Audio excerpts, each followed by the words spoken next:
Toronto Wine Drinker, TorontoWineDrinker.com. What I've decided to do, I'm trying to get out there and see all these great wine bars that are in Toronto, not just the ones in the downtown core, but lovely ones like this one right here in Leslieville, because I'm at Glas Wine Bar with the owner and the chef, Dan Pantano. Dan, nice to see you. Nice to see you as well. Kind of a small world. A little bit of backstory. I wrote Dan a quick tweet. I said, hey, would you mind if I come down and take a look at your wine bar and you know, drink some of your wine? And he was like, sure, come on down.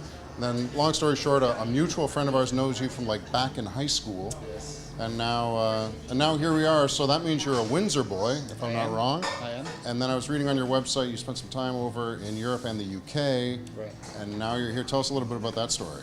I came to Toronto 15 years ago, approximately. I did a couple years of school, and then I moved to Europe, and I ended up staying for 9 years. It was supposed to be for 3 months, and I just kept converting it and pushing it, and it was strictly for training. I worked really hard in a lot of high-end restaurants. I moved a lot, and finally I missed home, and I came home. Well, I went to Montreal for a year. I stayed there for 1 year, and then I came here about 2 years ago. Nice. And, George Brown grad, yeah? George Brown grad. Yeah, it was that program that got me to Europe. Okay.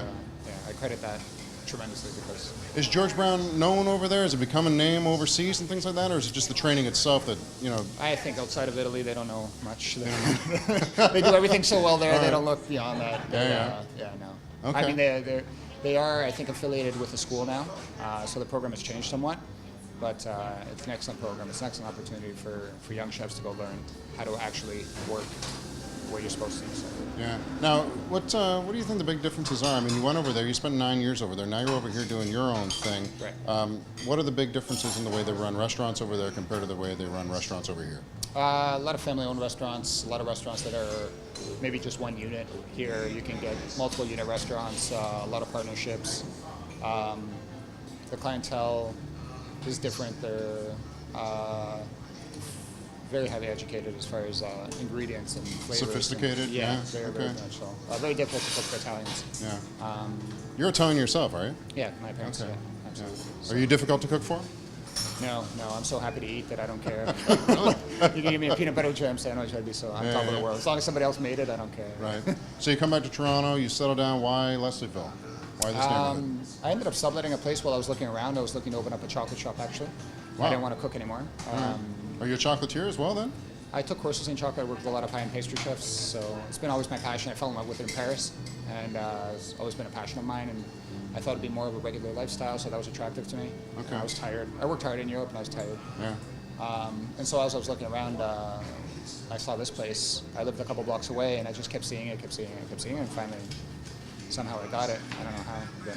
Why Glass with one S anyway? What's the story on the Glass with one S? I spent a lot of time in Alto Adige, so it's a German-speaking part of Italy, and it was just a tip to the hat to that kind of training that I did there.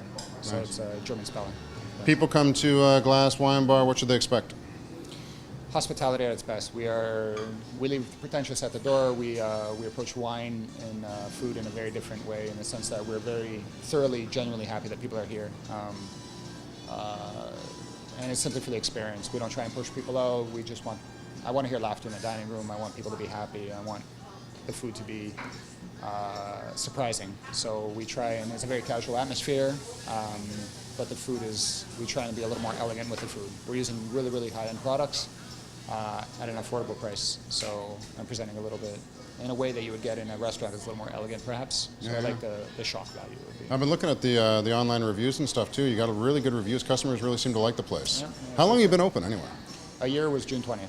Really? Yeah, So pretty recent, huh? Very recent. Glass Wine Bar, so we might as well talk about the wine. I think I was looking at your wine list a little while ago. I don't know if you've changed it, but I believe it was all Canadian. It's all Ontario. It's all Ontario. All Ontario. Okay, why all Ontario? Just a local thing, or the taste? Or what do you like about just serving Ontario wine? My first intention was to do an Italian restaurant, to highlight all my experiences, to do everything I've done, or to show what I've done in Europe. But to do an Italian restaurant is to use local ingredients, and I don't scream local because I think it gets kind of like a wrong vibe, but I wouldn't know how to work otherwise. So it's very natural for me to work with Ontario wines.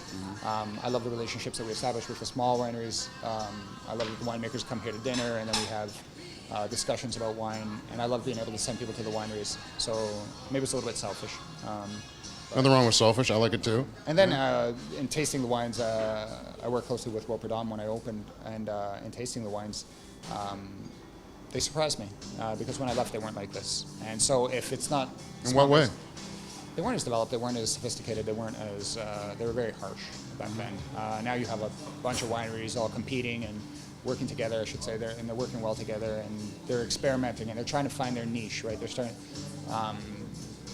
Sorry, go ahead. As long as they stay within what we can do here, I'm happy. When they start to experiment a little bit too much and they get a little bit too funky, it's kind of scary. Yeah. Any personal favorites you want to share with people? Personal favorite wines right now that you like? I like really small wineries. I like wines that there's a lot of passion driven behind wine. So my go-to one wine that never comes off my list and I'm very proud to have on is Hinterland from Prince Edward County. Okay. The owners are probably the nicest people in the entire world, and they're out in the field and they're very passionate. And they remind me of, I mean, they're much more established than I am, but it's the same thing as I was here when I opened, like, you know, just working your ass off. Sorry, working your butt off. You can say it's the internet, man. We don't care. Go ahead.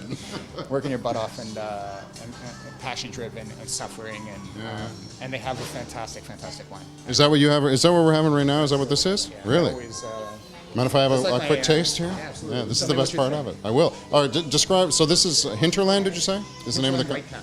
Hinterland White Cap. I have 3 or 4. I think 3 ancestral and a rosé. I think, but this is their base wine. Sparkling wine here. Is that what we're having? Sparkling wine, right? And what should people be looking for in this wine? They can drink a bottle of it without tiring. Like I find that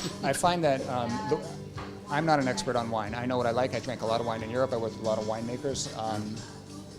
It's a wine that's very drinkable. It's a wine that complements itself to a lot of foods, which to me is very important. I can't have a wine that's too citrusy and it will kill. So I can recommend this for a lot of dishes. It's very versatile for me. I drink this every single day. Your palate doesn't tire of it. It's not too yeasty. It's not too effervescent. It's perfect sparkling wine. I drank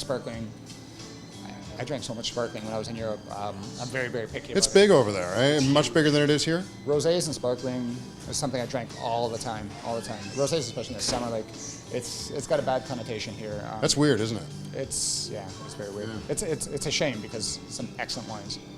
Yeah. My go-to is sparkling all the time. Very rarely will I drink a red by itself. I have to have food with a red. Really? Yeah, but a white, I'll always, 9 times out of 10, I'll pick a sparkling. All right, my kind of people. Look at that, a bottle a day, and he drinks it every day. All right, let's try some. Cheers.